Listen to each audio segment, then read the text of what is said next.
Plumbing problems can be a major headache, but sometimes all you need is a little bit of elbow grease and a humble toothbrush to get things running smoothly again.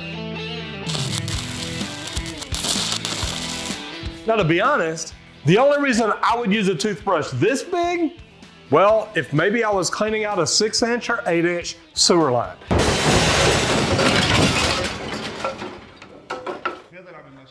Anyway, what kind of problems do you think you can fix around your house with just a little toothbrush? Now, this video is sponsored by the Trades Academy, where you learn how to be the highest paid professional in the trades.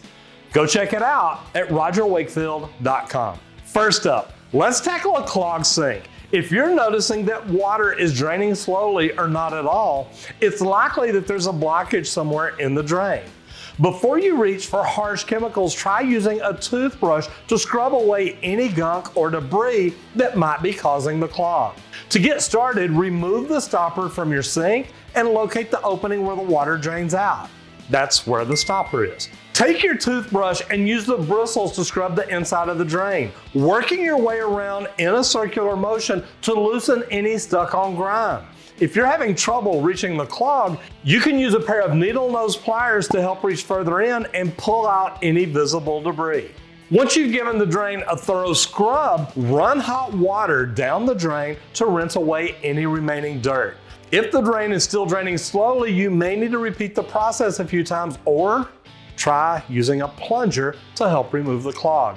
And I'm sure you've seen the videos where we show you exactly what plunger to use. If not, we'll put a link to it right here, right here, right here, right here, right here, or in the description.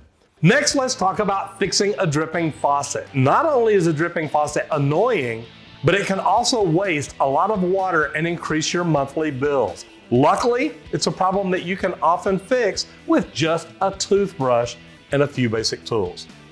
To fix a dripping faucet, start by locating the source of the leak. Once you've identified the problem area, use a toothbrush to scrub away any debris or buildup that might be causing this leak. It will help ensure a good seal when you replace the O-rings, the washers, the seats, anything at all that's in there that could be causing it to leak.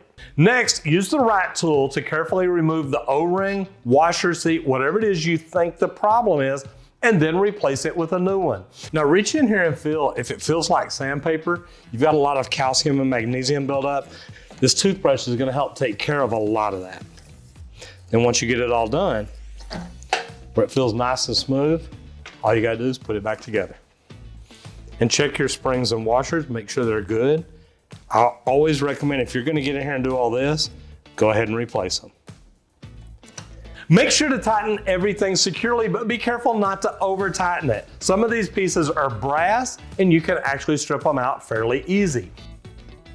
And that spring, once I get the washer done in there, I wanna make sure it's fitting like it should. I press on it a little bit, make sure I've got some up and down play, because that's gonna push up against the bottom of this cartridge to make sure everything seals off like it should. Now, if my O-ring here is dry or brittle, or I've got any scarring, anything like that, I will go ahead and replace the cartridge too. With a little bit of elbow grease and a trusty toothbrush, you can easily fix a dripping faucet and save yourself a costly repair bill from an outrageously priced plumber.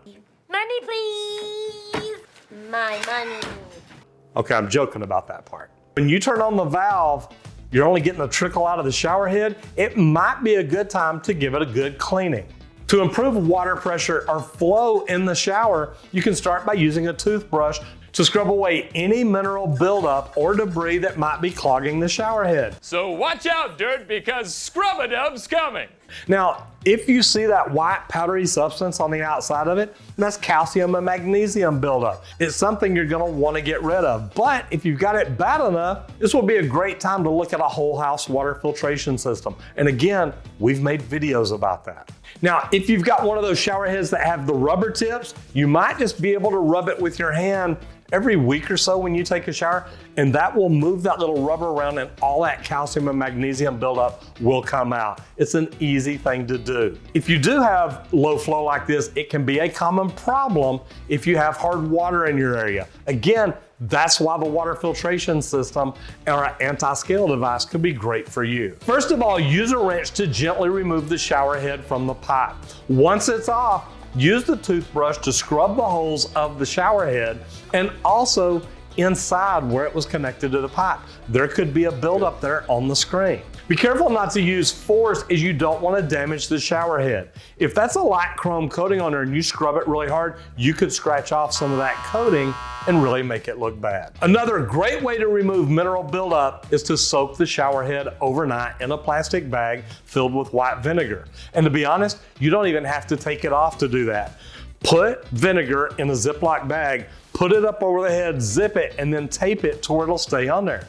If you're deep enough that that whole head is submerged in vinegar, when you cut it off in the morning, pull the bag out, turn it on, it should be flowing a whole lot better. Just remember, if you do remove the shower head, when you put it back on, replace the Teflon tape.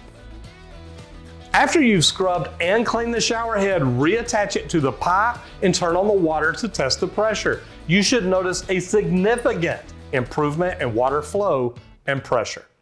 Now, these are just a few examples of how a simple toothbrush can be a handy tool when it comes to tackling plumbing problems. Remember, before calling in pros, always try a simple fix like the one we've shown you today. And it may save you a lot of money and headache in the long run. Now, one other thing that you can do, now remember I showed you the video about replacing a fill valve. Now you can also pop the top off one, disconnect it, depending on what kind you have, disconnect it, twist it, and open it up. Now you're gonna see a washer in here. This is your diaphragm valve. Now I like looking down in here and seeing if there's any trash, any calcium, magnesium buildup, anything at all like that. You can also open this and pull out the washer and see if there's any buildup in here. This is another good thing that just cleaning it with a toothbrush a lot of times will help it out.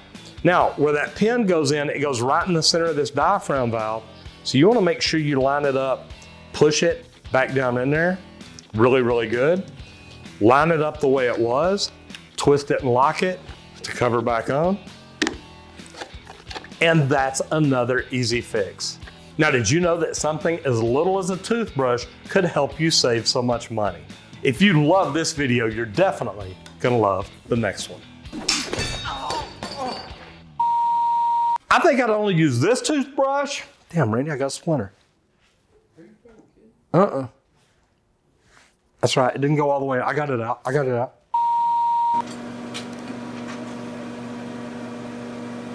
Do it again? I just dropped the toothbrush. Oh.